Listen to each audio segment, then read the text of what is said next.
오늘 제가 말씀드릴 내용은 그 제목이 아주 굉장히 쉽습니다. 어떻게 하면 암세포만 선별해서 참여시킬 수 있을까 하는 내용인데요. 암은 현대 인류를 가장 심각하게 위협하는 질병입니다. 그런데 이 질병을 극복하기 위한 수많은 도전이 이루어지고 있지만 아직도 그 기대에 못 미치고 있는 상황입니다. 무엇 때문에 우리의 성과가 기대에 미치지 못하고 있는지, 어떻게 해야 이런 문제의 돌파구를 열 수 있는지에 대한 현대적 연구 성과를 간단히 설명드리도록 하겠습니다. 암의 발병은 암 유전자의 돌연변이에서 기인한다고 다 믿고 있습니다. 여기 보여드린 것은 이제 폐암에서 관찰되는 암 유전자 돌연변이고, 어떤 돌연변이가 몇 % 정도 되는지를 간단히 표현한 것인데, 약 한 30%가 KRAS 돌연변이 폐암이고요. 그 다음에 한 25% 정도가 EGFR 돌연변이 폐암입니다. 다른 데도 많이 있지만 하여튼 폐암이 암 중에서 가장 치명도가 높고 환자도 많은 암인데, 이 폐암 중에서도 KRAS 돌연변이와 EGFR 돌연변이가 거의 대부분을 차지하고 있습니다.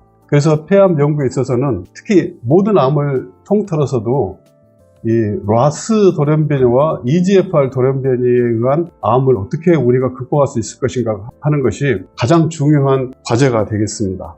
최근 개발되고 있는 항암제들은 바로 이런 온코진, 돌연변이 온코진에 대한 억제제입니다. 이 돌연변이, 여기 나타나는 KRAS나 EGFR 이런 돌연변이가 이 암 유전자에 어떤 영향을 미치는가 봤더니 그 액티비티가 과도하게 높은 겁니다. 근데 엄밀하게 말하면 액티비티 맥시멈 레벨이 높은 게 아니고요. 보통 이 마이토제닉 시그널은 마이토제닉 스티뮬레이션을 받은 다음에 잠깐 올라갔다가 한두 시간 후에는 다운 레귤레이션 됩니다. 그런데 이 온코제닉 뮤테이션을 가진 이 유전자 산물, 단백질들은 그 시그널이 꺼지지 않는 거죠. 그래서 시그널 듀레이션이 길어지는 겁니다. 일반적으로 그걸 어떻게 세포가 시그널 듀레이션을 측정하는지 잘 모르고, 그 듀레이션을 우리가 약물로 어떻게 조절할 수 있을지 그 방법을 모르기 때문에 그냥 액티비티가 너무 높아졌다, 그래서 그 액티비티를 억제하면 암을 치료할 수 있을까, 이렇게 문제를 단순화시켜서 생각하고 있습니다. 그래서 여기 보시면 그런 리셉터 타이로신 카이네이즈로부터 시작해서 라스, 라프, 맥, 우리 세포 생물학 하시는 분들 다 굉장히 익숙한 유전자들입니다. 이런 유전자들은 세포 분열 신호를 전달하는 과정이 있는데, 이런 신호가 돌연변이를 받으면 스스로 분열 신호를 만들어내고, 그리고 그 신호가 꺼지지 않고 계속 유지되고, 또 결과적으로 세포는 무분별하게 분열하게 된다고 이해되고 있습니다.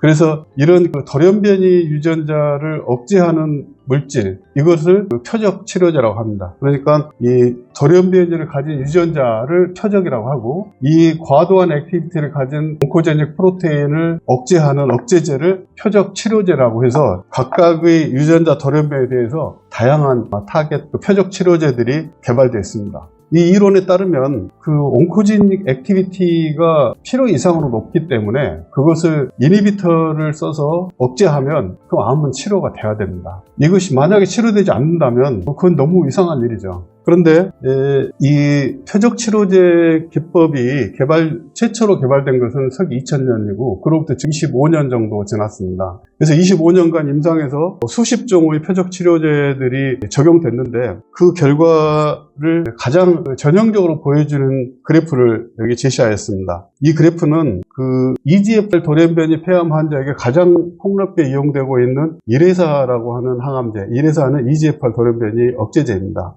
이 EGFR 돌연변이 억제제를 처리했을 때 이 환자가 어떻게 반응하는지를 그래프로 보여주고 뉴잉글랜드 저널 오브 메디슨에 10여 년 전에 보고된 결과입니다. 여기 보시면 이 Y축은 그 서바이벌 프로그레션 프리 서바이벌인데 재발하지 않고 생존하는 기간을 말합니다. 즉, 이 각각의 시점에서 재발했다는 뜻이죠. 이 파란색 그래프는 2000년 이전에 쓰였던 화학요법제이고, 빨간색 그래프가 표적치료제입니다. 이 표적치료제의 개발로 과거의 화학요법제보다 환자의 평균 수명이 확실히 증가된 걸 볼 수 있습니다. 여기 보시면 50% 프로그레션 프리 서바이벌 보면 파란색은 5개월 후에 치료됐다가 재발이 되고, 빨간색 그래프 표적 치료제는 약 한 11개월 후에 재발하니까 재발의 기간이 6개월 정도 늦춰진 겁니다. 왜 재발을 할까? 이거 굉장히 암 연구 분야에서 신비로운 일입니다. 암 환자 표적 치료를 쓰면은 아주 짧은 시간 동안에 암의 그 리그레션이 관찰되고, 그래서 환자는 치료된 것처럼 보입니다. 그런데 어느 정도 시간이 지나면 거의 대부분의 환자에서 재발이 발생됩니다. 이 빨간색 그래프를 보시면 약 2년 정도 지나면 95% 정도 환자에서 재발을 되는 걸 볼 수 있습니다.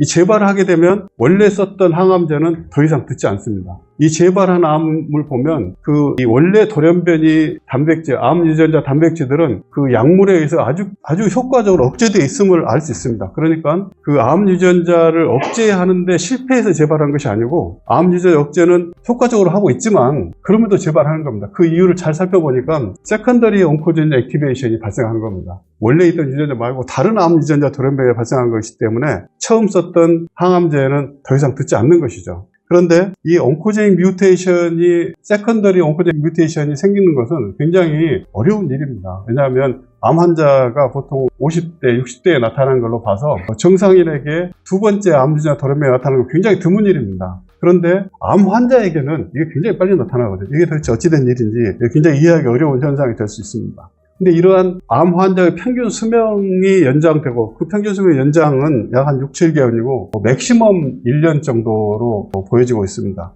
그리고 여기 24개월 정도 후에 거의 대부분의 환자가 재발하는 이 현상은 비단 이 1회사에서 나타난 것에만 제한된 것이 아니라 현재까지 개발된 거의 대부분의 표적 치료제가 공통적으로 보여주는 패턴입니다. 그래서 이 표적 치료제가 무엇 때문에 이렇게 재발이라고 하는 한계에 봉착하게 됐는가에 대한 고민이 굉장히 많았습니다. 사실은 더 좋은 항암제를 개발한다고 노력을 하지만, 과연 더 좋은 항암제라는 게 도대체 어떤 것이 더 좋은 항암제인가 하는 것이 굉장히 혼란스러운 상황입니다. 예를 들면 그 타겟을 더 확실히 이니비션 하는 것이 더 좋은 것인가, 아니면 또 타겟을 더 선택적으로 아주 그 타겟만 순수하게 이니비션 할 수 있는 물질이 더 좋은 항암제인가. 그러나 그런 어떤 노력도 재발을 방지하는 데 다 실패했습니다. 그래서 이것이 과연 뭐 때문인지를 알아보기 위해서 이런 실험을 했는데, 이 결과는 2014년에 셀에 발표된 내용입니다. 이 KRAS 돌연변이를 동물세포에 도입하면 암이 생깁니다.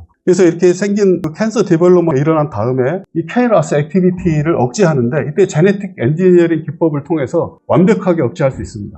그러면 암은 깨끗하게 치료가 됩니다. 근데 놀랍게도 얼마 지나지 않아서 암이 다시 재발하는 겁니다. 이때 이 암은 온코진 액티비티가 제네틱 엔지니어 기법에 의해서 완벽하게 억제되어 있기 때문에 KRAS 액티비티에 의한 암은 발생할 수 없는 겁니다. 그럼에도 불구하고 암이 재발했어요. 왜 암이 재발했는가 다시 잘 살펴봤더니 그 인체 암에서 발견된 것과 똑같이 세컨더리 온코진 액티비티가 관찰된 것입니다. 그러니까 이 결과가 보여주는 것은 굉장히 안타깝지만, 지금 현대의 항암 기법으로 가장 널리 이용되고 있는 타겟 세라피 기법으로는 결국 암이 재발하는 것을 막을 수 없다는 얘기입니다. 여기 완벽한 암 유전자 억제로도 재발을 피할 수 없다는 것이 그 결과를 보여주고 있는 것입니다. 과연 왜 이런 일이 벌어질까요? 이 답에 대한 해석은 보겔슈타인의 멀티스텝 튜머레 제네시스 패스웨이에서 우리가 찾을 수 있습니다. 이 보겔슈타인 멀티스텝 튜머레 패스웨이는 보통 보겔슈타인 패러다임이라고 해서 암 연구 분야에서 굉장히 확고한 지위를 가지고 있습니다. 이 보겔슈타인은 수많은 암 환자에서 초기, 중기, 말기에 거치면서 각각의 단계에서 나타나는 암 유전자 돌연변이를 관찰을 한 것입니다. 여기 보시면 이 KRAS 온코진, 여기는 KRAS만 적혀 있지만 KRAS가 대표적인 것이고, 다른 다양한 온코진 액티베이션도 이 시기에 나타납니다. 이건 무슨 뜻이냐면은 암은 이미 시작했습니다. 그러니까 온코진 액티베이션이 암 발병의 최초의 분자적 이벤트가 아니라 암이 시작된 이후에 온코진 액티베이션, 그 암의 프로그레션에 기여하는 현상이라고 하는 것입니다. 그러니까 이 온코진 액티베이션 이 세포를 차단한다고 해도 이 앞 단계에 있는 얼리 아데노마이들은 그 항암제에 전혀 영향을 받을 이유가 없습니다. 이 세포들이 남아있기 때문에 나중에 곧바로 재발할 수 있는 길이 열리는 거죠. 나무의 표면에 나타난 나무 둥치는 제거하여도 땅속에 숨어있는 뿌리가 남아있기 때문에 재발한다고 할 수 있겠습니다. 그렇다면 어떻게 해야 재발 없는 항암제를 개발할 수 있을까? 그래서 수많은 천재들이 여기에 도전해서 정말 놀라운 걸 찾아냈습니다. 그건 뭔가 하면 이 수돌연변이를 정상세포에 도입하면은 그 정상세포가 거의 대부분 다 죽는다는 겁니다. 암을 일으키는 것이 아니라. 그래서 거의 대부분 죽을 때 왜 죽는가를 봤더니 p53 패스웨이를 통해서 죽는다는 걸 발견했습니다. 즉 p53 패스웨이가 온코제닉 액티베이션을 방어하는 굉장히 중요한 디펜스 메커니즘을 가지고 있다. 그래서 이 분야에서 게이트킵 이론이 제시됐습니다. p53가 암을 방어하고 있는데 p53가 딜리션이나 뮤테이션에서 그 길을 잃지 못했기 때문에 온코제닉 라스는 그 암을 일으킬 수 있는 길을 가질 수 있게 되고 결과적으로 암을 일으킨다. 그러므로 암을 발병하는 최소 충분 조건은 p53 인액티베이션 플러스 온코진 액티베이션 이 두 개가 함께 있어야 암이 발병한다. 이런 이론이 제시됐고 이 이론을 지지하는 논문은 약 한 10만 편 정도 됩니다. 그런데 그렇다면 p53를 발현시킴으로 해서 암을 치료할 수 있을 것이다 하는 큰 기대를 가질 수가 있습니다. 그런데 신기하게도 수많은 노력을 기울였지만 전 세계 어느 그룹에서도 이 발현을 통해서 암을 치료하는 데 성공했다고 하는 그룹은 한 군데도 없습니다. 왜 그럴까요? 그런 이 앞뒤가 맞지 않는 그런 결과를 설명을 하자면 그 온코제닉 KRAS를 동물에 도입하면 이게 낙인을 하게 되면 이 동물에서 암이 발생합니다. 그런데 이 발생한 암을 잘 들여다보니까 거기는 p53 뮤테이션이 없어요. 그 수십 개, 수백 개, 아마도 굉장히 많은 그 암 조직을 동물에서 얻어서 분석했지만 거기서 어느 누구도 p53 뮤테이션을 발견한 사람이 없습니다. 그러면 p53가 정상인데 KRAS 코제닉 폼이 암을 일으켰다는 얘기가 됩니다. 그렇다면 앞서서 이 팔메로 그룹에서 얘기한 p53 패스웨이가 라스 액티비티를 막는다고 하는 거하고 p53는 정상으로 있는데도 라스가 암을 일으킨다는 건 정면으로 대치되는 일입니다. 그래서 이런 그 두 편의 네이처가 서로 상충되는 데 대해서 암 연구자들은 굉장히 혼란스러웠습니다. 이 문제를 완전히 해결하고자 많은 사람이 노력했는데 그것이 2010년에 가능해졌습니다. 2010년에 어떤 일이 가능해졌냐면은 과거에는 유전자의 스위치를 끄는 것, 넉아웃을 하는 것만 가능했는데 이제는 인을 통해서 유전자의 스위치를 껐다가 켜는 것이 가능해졌습니다. 그래서 이제 오른쪽을 보시면 KRAS 돌연변이와 p53 딜리션을 같이 넣으면은 그러면 암이 굉장히 빨리 생깁니다. 그런데 이때 암이 생긴 이유는 p53 패스웨이의 암 억제 기능이 망가졌기 때문에 암이 생겼다고 생각할 수 있는 것이죠. 그러면 이렇게 생성된 암에 다시 p53를 원상 복구시켜줄 수 있습니다. 이제 우리가 스위치 온 시킬 수 있는 테크닉이 발달됐기 때문에 그래서 p53를 레스토어 시키면 그러면 라스 돌연변이 셀은 p53 패스웨이에서 다 사멸돼야 됩니다. 그게 우리가 교과서에서 배운 지식입니다. 그러나 그렇지가 않았습니다. 암은 전혀 줄어들지 않았고 동물의 수명은 전혀 늘지가 않은 겁니다. 그래서 여기 보시면 이게 이제 네이처에 두 편의 논문이 있고 한 편은 코멘터리인데 p53가 실제로 암을 치료할 수 없다. 근데 이때는 여기서 이제 뭐라고 했냐면은 기대했던 것 같지 않다. 모든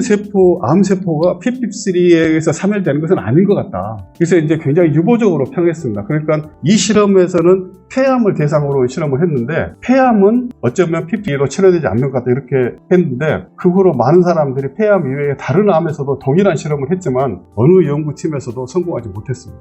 그러면 p53가 그렇게 강력한 튜머 서프레이서임에도 불구하고 어떻게 이 유전자를 활용해서 암을 치료할 수 없다는 것인가. 이래서 p53를 이용한 유전자 치료 기법이 한때 굉장히 유행했지만 암은 유전자 치료의 대상이 될 수 없다. p53로 치료할 수 없는데 뭘로 할 수 있겠는가 이렇게 이제 생각을 하게 됐습니다. 그런데 앞서 많은 연구 결과들은 암을 억제하는 것이 분명하다고 보고하고 있습니다. 그렇다면 이런 암 치료에 실패한 이 네이처 논문은 과연 뭐 때문일까요? 또다시 보겔슈타인의 패러다임에서 그 답을 찾을 수 있습니다. 여기 보시면 이 p53 딜리션은 이 뒤에 나타납니다. 그러니까 KRAS 액티베이션 자체도 암이 생긴 이후에 나타나는 분자 현상이지만 p53 딜리션이나 뮤테이션은 그보다 더 늦게 나타납니다. 보통 우리가 암 환자가 병원에 가서 진단을 받을 때 암이라고 진단의 시점은 어디냐면 카시노마부터입니다. 이 앞에 아데노마 단계는 보통 이제 암으로 진단하지 않고 양성암이라고 해서 보통 치료의 대상이 되지 않습니다.